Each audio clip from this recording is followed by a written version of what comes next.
Welcome back dear students to advance learning live to learn. So last session में हमने देखा था कि when matter gets converted from one state to another तो उनको क्या क्या बोला जाता है। तो सॉलिड टू लिक्विड हमने देखा था, liquid to gas, sometimes the matter may get converted from solid to directly gas. So ये सारे हमने टर्म्स देखे थे। ओके, नाउ हम इसमें थोड़ा सा इन डेप्थ एनालिसिस करने वाले हैं। So for that we are gonna talk about an experimental setup. यहाँ पे एक्सपेरिमेंटल सेटअप में will be talking about phase कैसे चेंज होगा। Okay, so here on y axis I have temperature in degree Celsius and on x axis I have time. Time की जगह students आप यहाँ पे अमाउंट ऑफ हीट सप्लाइड भी consider कर सकते हैं। You will get the same type of graph. Okay, so यहाँ पे आप देख सकते हैं ओरिजिन पे 0 है। What I am saying is temperature at the origin is 0 and the experiment time is 0 seconds. तो 0 सेकेंड से एक्सपेरिमेंट स्टार्ट होगा एंड हम कुछ एक सब्सटेंस लेने वाले हैं जो 0 डिग्री सेल्सियस पे। The substance we are gonna take here is water. So हमने एक्सपेरिमेंट लिए वाटर लिया। Now this is water in form of ice. So ये 0 डिग्री सेल्सियस पे we have stored it in a container. आपने एक container में बर्फ रख दिया है काफी सारा, उसमें एक थर्मोमीटर लगाया and we are supplying heat to that container.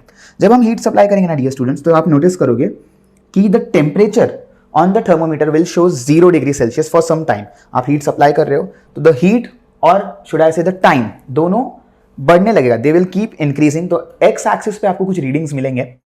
X axis will go something like this.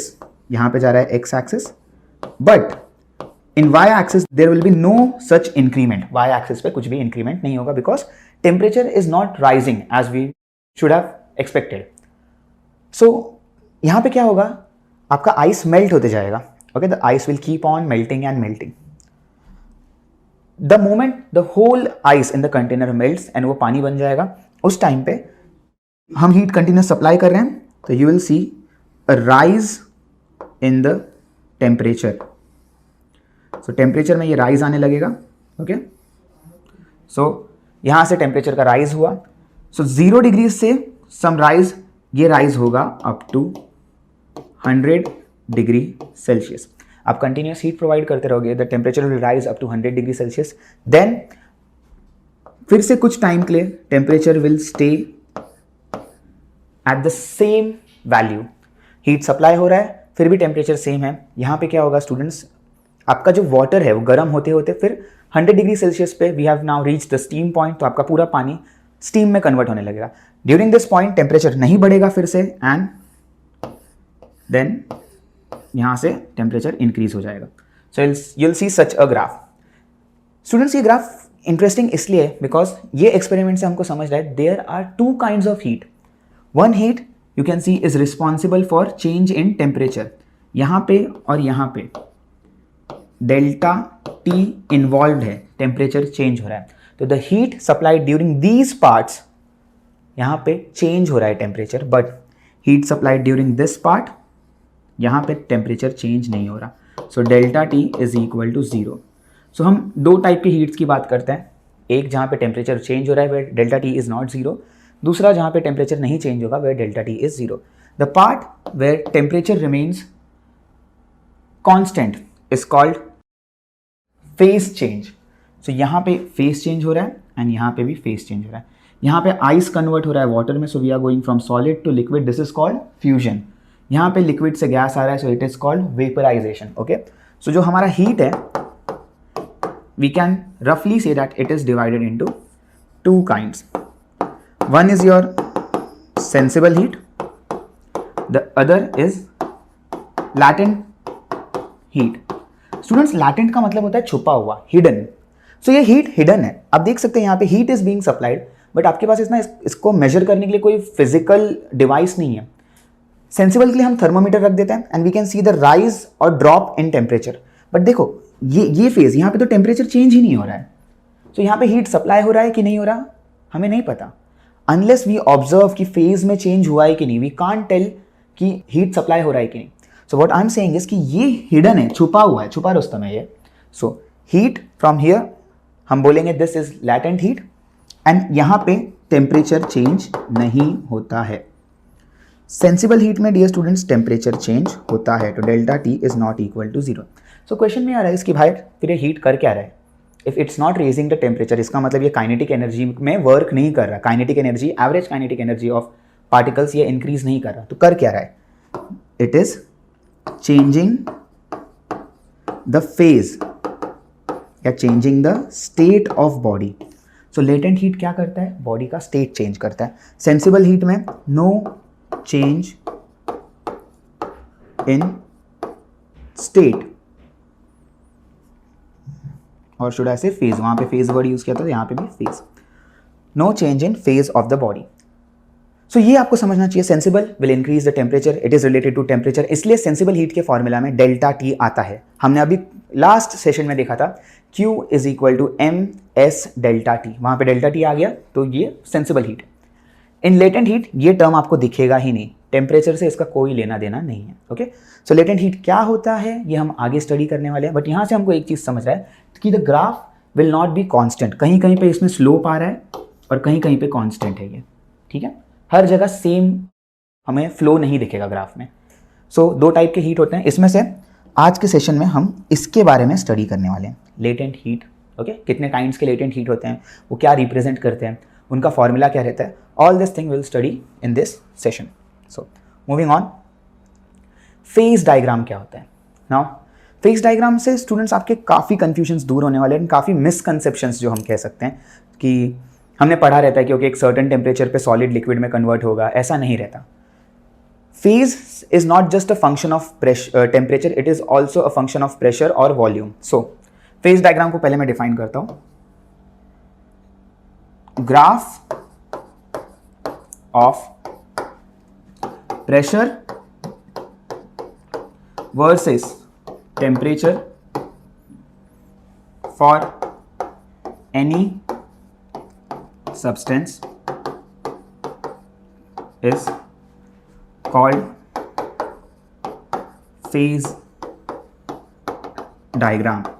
phase diagram पे डियर स्टूडेंट्स हम उस सब्सटेंस के तीनों स्टेट्स ऑफ मैटर को साथ में प्लॉट करने का ट्राई करते हैं एंड वी सी कि कौन से टेम्परेचर पे क्या अफेक्ट हो रहा है। ओके, सो फेज डायग्राम आपका प्रेशर वर्सेस टेम्परेचर ये ग्राफ शो करता है। गॉट इट, काफी सिंपल है एंड इससे हम देख सकते हैं कि कौन से स्टेट पे, कौन से पॉइंट पे what is the state of that substance. ठीक है, सो यहाँ पे टेम्परेचर और प्रेशर इसको हम कंपेयर करने वाले हैं। सो हम दो सब्सटेंसेस की बात करने वाले हैं। First we will see phase diagram for water and फिर हम CO2 कार्बन डाइऑक्साइड के बारे में भी पढ़ने वाले हैं। So right here students is the phase diagram for H2O, जल, पानी, इसके बारे में फेज डायग्राम है। नाउ सो अब ऑब्जर्व करना, कुछ जनरल स्टेटमेंट्स में बोलने जा रहा हूं एंड बस उसके बारे में ध्यान दो कि ये सही है कि नहीं। The melting point for ice is 0 degree Celsius. I have mentioned in the earlier sessions कि 0 degree Celsius is equivalent of 273 degree Kelvin. यहां पे ध्यान देना students, on this graph, temperature graph, okay, you can see at 1 atmospheric pressure, यहां पे देखो atmospheric pressure दिख रहा है सबको, दिस एटमॉस्फेरिक प्रेशर, हमारा जो नॉर्मल प्रेशर है उसको हम 1 ATP बोलते हैं, 1 एटमॉस्फेरिक प्रेशर। सो एट 1 एटमॉस्फेरिक प्रेशर, ये वाला लाइन, इस पे 273 आपको दिख रहा होगा यहां पे, this part. So 1 atmospheric pressure 273, इस पे आपका H2O कौन से फेज में रहता है। So on the graph we can see यहां तक ये सॉलिड है। अच्छा, अगर हमने 273 से कम टेम्परेचर किया, so we are reducing the temperature, तो हम इस डायरेक्शन में आएंगे, ऑन द लेफ्ट साइड। आप देख सकते हैं on the left side students, ये पूरा का पूरा जो फेज है ऑन द लेफ्ट साइड, यहाँ पे दिस पार्ट, ये पूरा सॉलिड है। सो आपका H2O ऑन द लेफ्ट क्या रहेगा, दिस इज सॉलिड, पूरा का पूरा ये सॉलिड रहने वाला है। ओके, नाउ यहां पे तो ये सॉलिड हो गया। अगर हमने टेम्परेचर इंक्रीज किया, सो आपका graph will move towards the right side. So 273 से ज्यादा जा रहा है। नाउ ऑन 1 एटमॉस्फेरिक प्रेशर, ये 1 ATP पे, आप यहां पे देखना, ऑन 1 ATP यहां तक ग्राफ आया, 373 degree kelvin is equivalent of 100 degree Celsius. तो 373 केल्विन इज 100 डिग्री सेल्सियस। आप देख सकते हैं ये ग्राफ ऊपर जा रहा है एंड यहां से ये सॉलिड इधर आ रहा है। At this point your whole water will convert from liquid phase to gaseous phase. आप देख सकते हैं यहाँ से लिक्विड से जंप करके गैस पे आ चुका है। ओके, सो यहाँ से हम कुछ चीज़ें बहुत क्लियरली ऑब्जर्व कर सकते हैं कि ये फेज डायग्राम हमें ये बताएगा कि कौन से प्रेशर एंड कौन से टेम्परेचर पे आपका जो सब्सटेंस है it will change it's phase. Now generally students ये मिसकंसेप्शन रहता है, वी थिंक कि it is only dependent on temperature, कि आप टेम्परेचर चेंज कर दो बाकी सब चीज़ों का कोई टेंशन नहीं है ना। It is a very wrong misconception.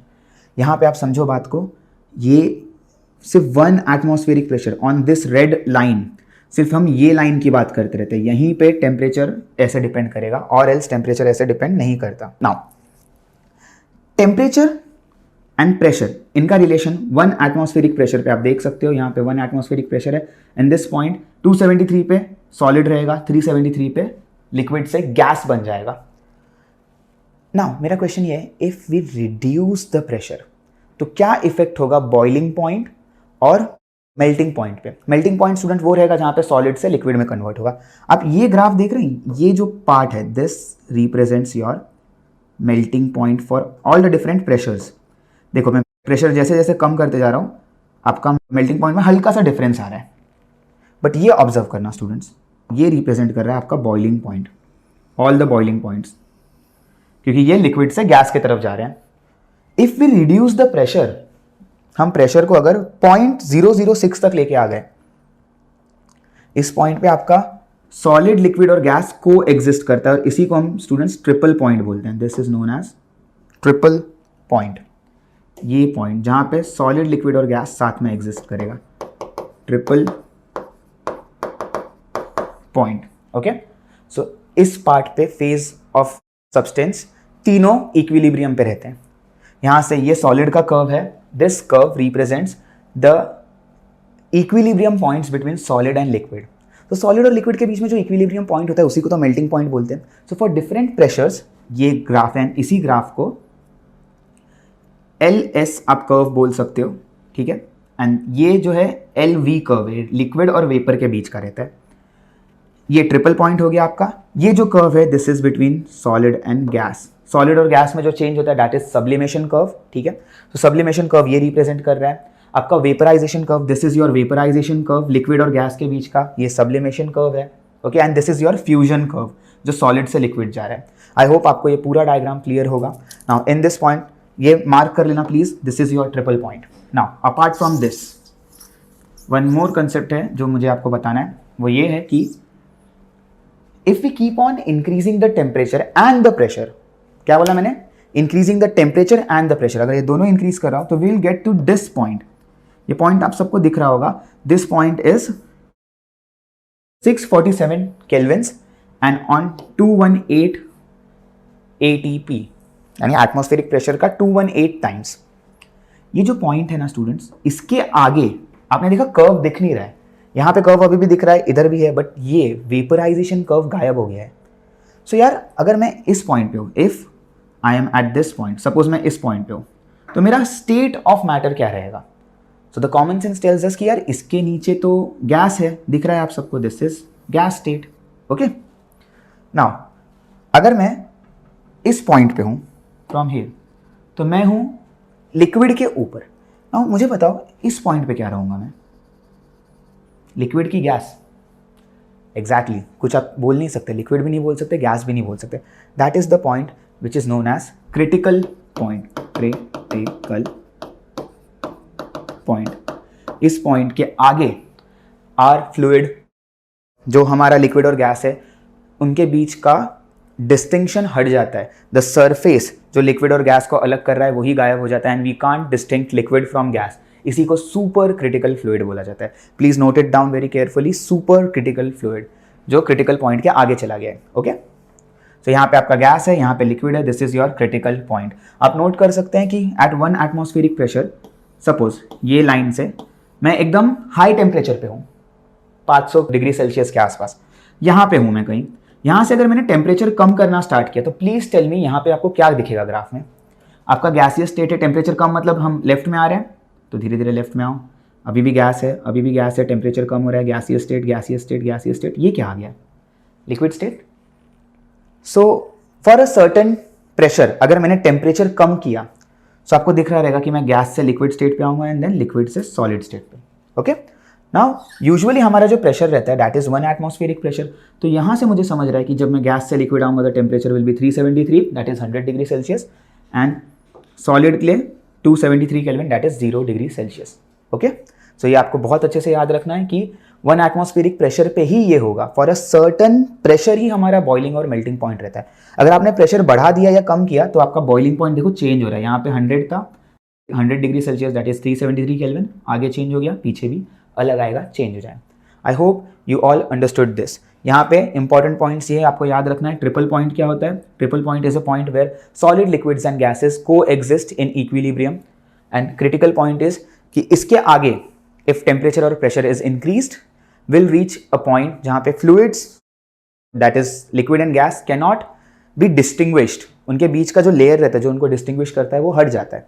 Okay, so I hope आपको ये पूरा समझा रहेगा। Now next is for CO2, carbon dioxide. CO2 में डियर स्टूडेंट्स आप नोटिस करना 1 एटमॉस्फेरिक प्रेशर कहाँ पे। पहले हम प्रेशर से स्टार्ट करेंगे। ये देखिए, ये 1 एटमॉस्फेरिक प्रेशर का लाइन है। This is 1 atmospheric pressure. अब इसके आगे मैं टेम्परेचर्स में चेंज करूंगा। टेम्परेचर चेक करना स्टूडेंट्स, यहाँ पे 31.1 है। 31.1 में कौन सा फेज है? वेपर फेज है। 31.1 में we have vapour phase of carbon dioxide. अगर मैं टेम्परेचर कम कर रहा हूँ, 31.1 इज अराउंड रूम टेम्परेचर, 24 से थोड़ा ज़्यादा है, तो अपने गर्मी का सीजन चल रहा है। If we keep on reducing the temperature, आप नोटिस करना यहाँ से रिड्यूस कर रहा हूँ, क्या अभी भी वेपर है 20 पे? यस, अभी भी वेपर है। And we keep on reducing reducing reducing, -56.6 degree Celsius, इस पे भी वेपर है। आप और रिड्यूस करते रहो, रिड्यूस करते रहो, -78.5। यहाँ पे ध्यान दीजिए, this gets converted into solid. Solid, gas से सीधा सॉलिड आया, this is deposition. And same logic से अगर मैंने यहाँ से टेम्परेचर इंक्रीज करते गया तो this gets converted from solid to directly vapour, solid to vapour, sublimation. तो आपको समझ में आना चाहिए कि यहाँ पे टेम्परेचर पे सिर्फ फर्क नहीं पड़ता, it depends on the pressure too. अगर मैं बहुत हाई प्रेशर पे लेके चला जाऊँ, सी इफ मैंने प्रेशर ले लिया 5.11, उसके ऊपर का प्रेशर मैं यहाँ पे हूँ, okay, I am at this pressure. अब मैं अगर टेम्परेचर इंक्रीज कर रहा हूँ तो सॉलिड से, सॉलिड CO2 को क्या बोलते हैं? Solid CO2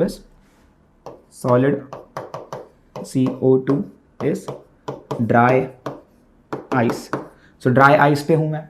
if I keep on increasing the temperature, ये ड्राई आइस से धीरे धीरे धीरे धीरे बढ़ेगा लिक्विड एंड धीरे धीरे देन गैस। यहाँ पे लिक्विड फेज एक्सपीरियंस करेगा if its pressure is above 5.11 atmospheric pressure.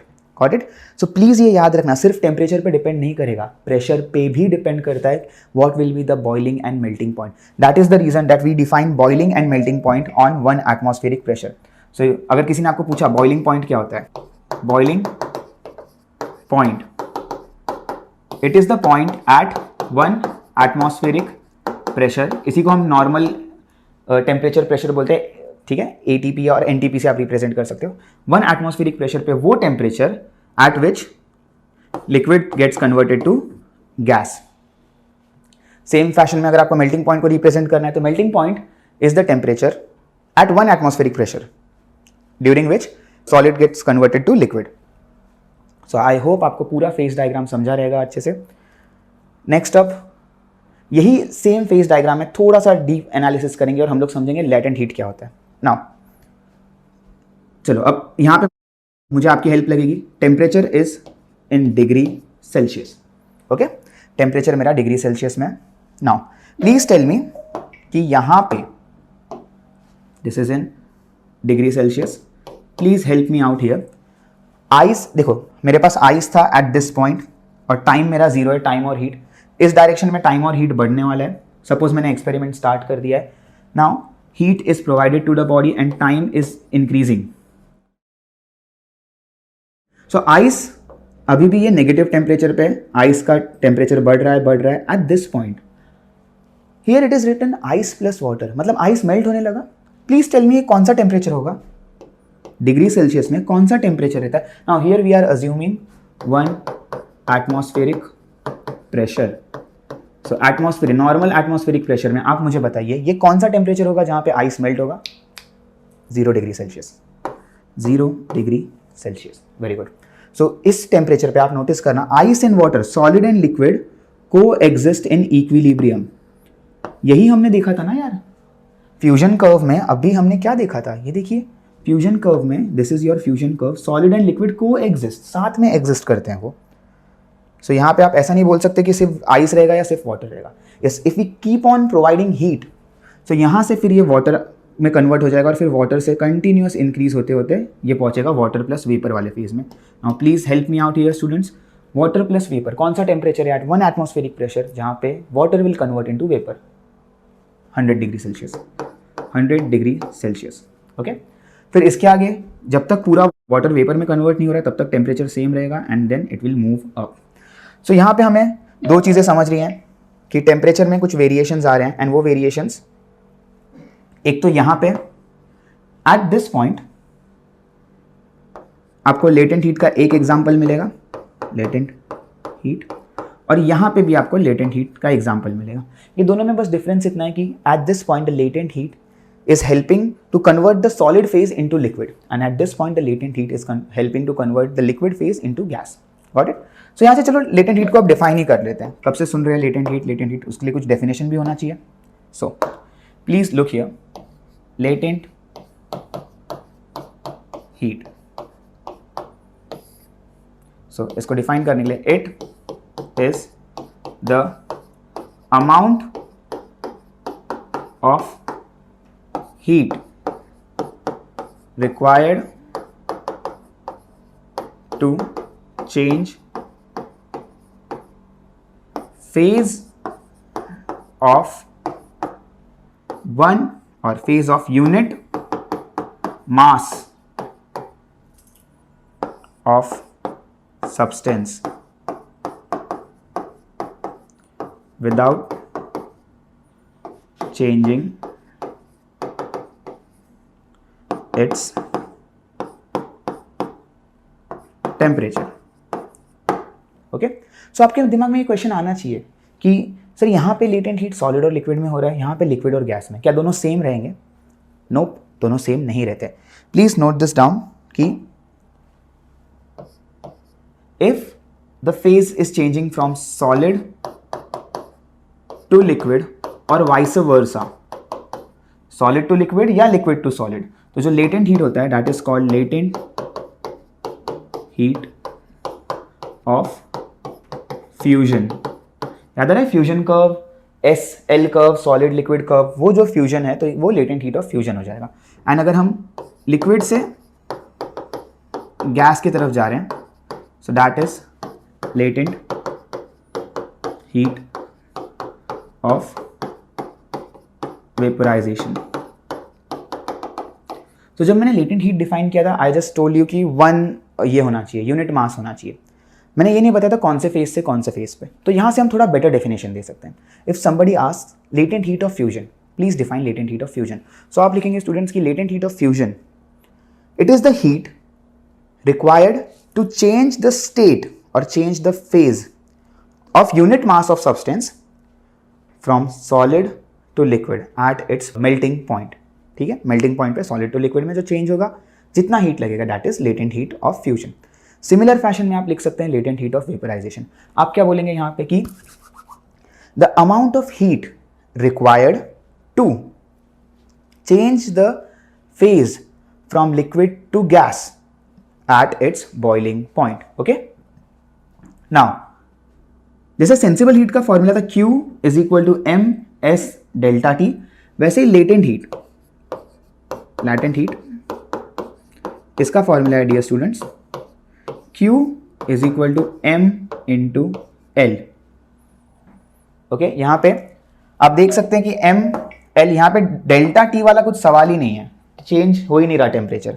So this is heat, this right here is heat, this is mass of the body, and this is specific latent heat। आपको question में specific latent heat दिया रहेगा, कुछ ऐसे terms है जिसका आपको latent heat पता होना चाहिए। प्लीज नोट इट डाउन कि latent heat of fusion, latent heat of fusion for water is equal to 333 kilo joule पर kg केल्विन आएगा ना? नहीं आएगा। चेंज इन टेम्परेचर में यहाँ पे चेंज इन टेम्परेचर का कोई हाथ ही नहीं है। So L is equal to Q upon M हो जाएगा। यहाँ से आपको देख के समझना चाहिए Q upon M। So heat per unit mass, so heat per unit mass, that's it. Okay, so ये फ्यूजन वाला है। वैसे ही आप वेपराइजेशन का याद रख सकते हैं, 22.2 इंटू 10⁵ जूल्स पर kg kelvin. Okay, so with this student we can end topic on latent heat. इसके आगे हम लोग देखने वाले थे एज ऐसे हीट ट्रांसफर के बारे में पढ़ने वाले हैं। सो हीट ट्रांसफर काफ़ी छोटा सा टॉपिक है, बट इससे related we will see three modes of heat transfer. And in higher studies आप जब 12th में जाओगे इसके ऊपर काफ़ी डेप्थ में आपको पता रहना चाहिए। सो हम इस पर जनरल डिस्कशन करने वाले हैं। ज़्यादा आपको इस चैप्टर में about modes of heat transfer कुछ डिटेल है नहीं, you will see it in higher standards, but आपका बेसिक्स यहाँ पे पूरा क्लियर हो जाएगा। सो पहले तो हीट ट्रांसफर होता क्या है। सबसे पहले हमें ये पता है स्टूडेंट्स की energy in form of heat is only transferred due to temperature difference. So as I said, energy in form of heat is only transferred due to temperature difference. So heat energy is transferred due to temperature difference. Now the question arises कि heat transfer होने के कौन से ways है। So we know, हमने ये बचपन में पढ़ा ही है। We have conduction, second is convection, and third is radiation. So conduction, convection and radiation, ये थ्री मोड्स है जिससे आप हीट एक बॉडी से दूसरे बॉडी में ट्रांसफर होता हुआ देख सकते हैं। Now conduction strictly related to transfer of heat without any bulk motion of the molecules. Molecule अपने जगह को छोड़ के नहीं जाएगा, मॉलिक्यूल अपने जगह पे रह के हीट ट्रांसफर कर रहा है, तो ही हम उसको कंडक्शन बोलेंगे। सो कंडक्शन आपको कहाँ देखने मिल सकता है? मोस्टली इन सॉलिड्स में, क्योंकि मॉलिक्यूल अपना जगह छोड़ के नहीं जाता, तो होगा क्या, मॉलिक्यूल जैसे लाइन में अरेंज्ड है, फर्स्ट मॉलिक्यूल को आपने हीट एनर्जी सप्लाई किया, so it will start vibrating vigorously. जब ये वाइब्रेट करेगा तो सेकंड मॉलिक्यूल को पुश करेगा, सेकंड मॉलिक्यूल आगे जाएगा, थर्ड को पुश करेगा, थर्ड फोर्थ को पुश करेगा, and all the molecules in a line will start vibrating vigorously. So यहाँ से एनर्जी ट्रांसफर होते जा रहा है in form of heat. So उसके लिए मॉलिक्यूल्स अपने जगह को छोड़ के कहीं नहीं जाएंगे, they will just vibrate in their mean position, अपने जगह पे रुक के थोड़ा आगे पीछे वाइब्रेट करते रहेंगे। So you can C conduction in solids. Students, liquids में भी कंडक्शन होता है। कुछ लोगों का मिसकंसेप्शन होता है कि लिक्विड्स में कंडक्शन नहीं होगा, बट ऐसा रॉन्ग कंसेप्शन है। सी, अगर मैं बोल रहा हूँ ये एक सॉलिड प्लेट है, okay, I am keeping this plate here, ये सॉलिड प्लेट है, अगर इसके ऊपर मैंने लिक्विड रख दिया है, सो द पार्टिकल्स, सपोज ये सॉलिड प्लेट है आपका और इसके ऊपर एक लिक्विड फ्लो हो रहा है, तो the particles here at the surface of solid, liquid particles at the surface of solid will get heat energy due to conduction. ठीक है, पहले उनको कंडक्शन मिलेगा, वो हीट एनर्जी ले लेंगे। नाउ ड्यू टू दिस ये पार्टिकल्स का मीन टेम्परेचर बढ़ जाएगा, ये एक्सपांड होंगे, इनका डेंसिटी कम होगा, and these particles will have a tendency to move upward, क्योंकि ऊपर के पार्टिकल्स ठंडे हैं, वो नीचे आ जाएंगे क्योंकि उनका डेंसिटी ज़्यादा रहेगा। सो हैवी पार्टिकल्स नीचे आ रहे हैं, जो ठंडे पार्टिकल्स है, हैवी पार्टिकल्स नीचे आ रहे हैं, गर्म पार्टिकल्स है वो ऊपर चले जाएंगे। तो यहाँ पे क्या हो रहा है, मोशन हो रहा है मॉलिक्यूल्स का। जब मोशन पिक्चर में आ जाता है तो इसको एडवेक्शन बोलते हैं। क्या बोल रहा हूँ, ध्यान से सुनिए। कंडक्शन में particles will transfer heat due to their contact. Advection में क्या होता है, पार्टिकल एक जगह से कंप्लीट दूसरे जगह मूव कर जा रहा है, that is advection. Now in convection what happens is conduction plus advection. Conduction में पार्टिकल अपने जगह पे and they are transferring heat due to contact. Advection में particle moves from one part to another, so वो पूरा heat transfer होता है।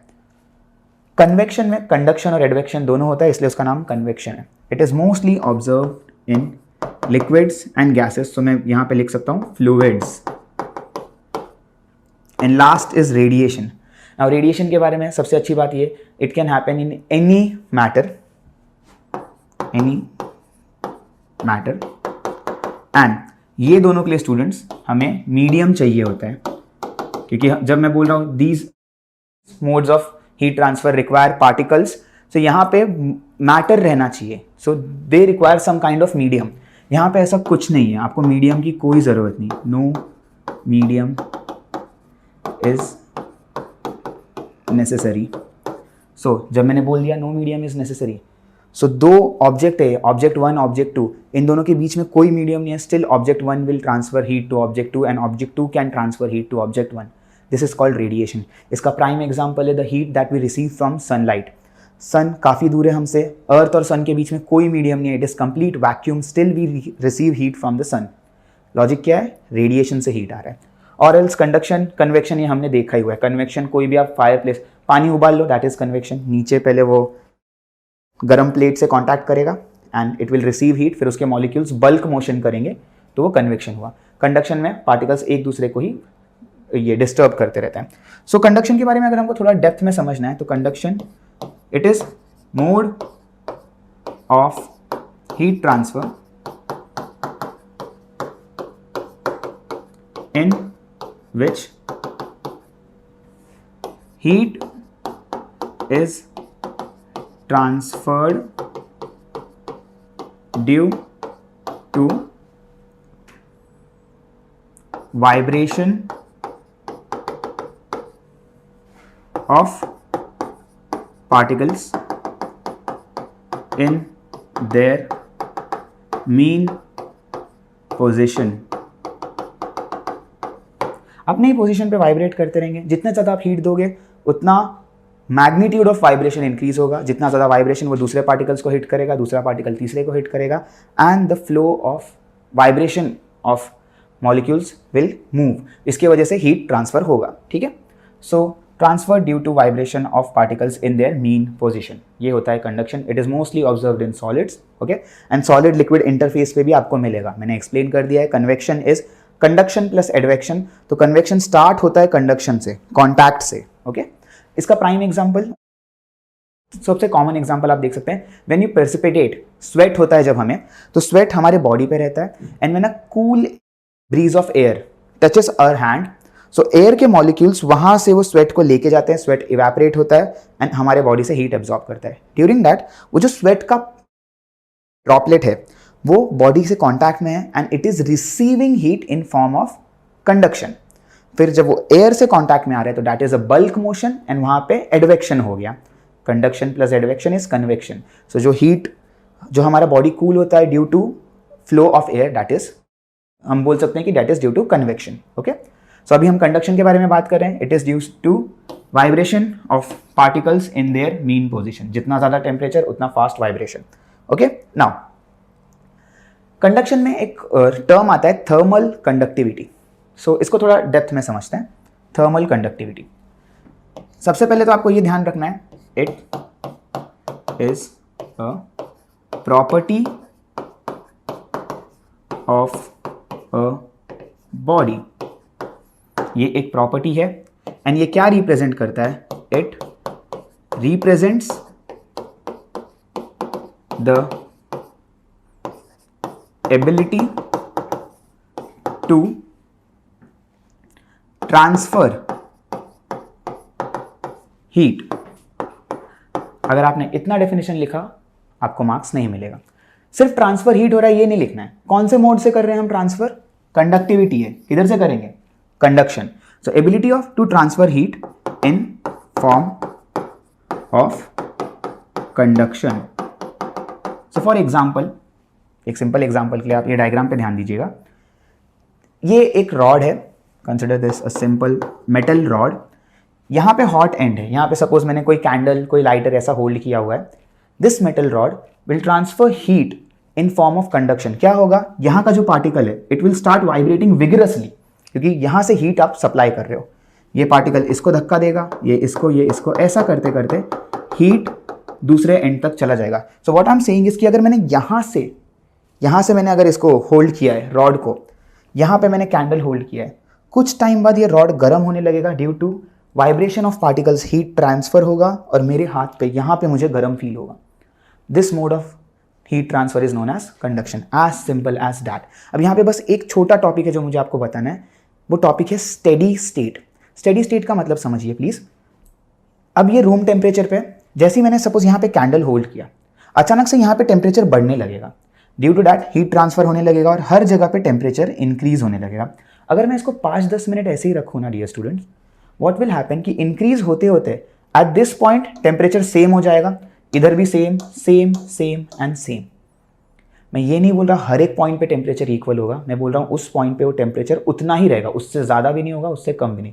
Please समझना, सपोज इस पॉइंट पे टेम्परेचर है 200 डिग्री सेल्सियस, मैंने कैंडल होल्ड किया, यहाँ पे 200 है, यहाँ पे होगा 180, यहाँ पे 160, 140, 120, 100। जैसे जैसे आप दूर जा रहे हो, क्या ऑब्जर्व कर रहे हो, the temperature will keep on decreasing. Sense बनता है ना, सबसे ज़्यादा हीट कहाँ पे, टेम्परेचर कहाँ पे, जहाँ पे हीट का सोर्स है। जैसे जैसे दूर जा रहे हो temperature will keep on decreasing, but at steady state ये टेम्परेचर्स कांस्टेंट हो जाएंगे। तो सपोज यहाँ पे 200 है, 180, 160, 140, 120, 100, दैट्स इट। ना उससे बढ़ेगा ना कम होगा। This condition is called steady state. Numerical solve करने के लिए हम लोग स्टेडी स्टेट ये वाले कंसेप्ट पे ही आएंगे। स्टेडी स्टेट यहाँ पे हम देखेंगे, मतलब न्यूमेरिकल सॉल्व करते time will assume these conditions कि टेम्परेचर आपका चेंज नहीं हो रहा विथ रिस्पेक्ट टू लेंथ और with respect to time. Steady का मतलब रहता है टाइम का इस पे कोई असर नहीं होगा। Okay, so this brings us to the last topic of this session, temperature gradient. So जैसा मैंने आपको कहा कि सपोज हमारे पास एक रॉड है, so let's say we have a rod. Okay, ये हो गया आपका रॉड। नाउ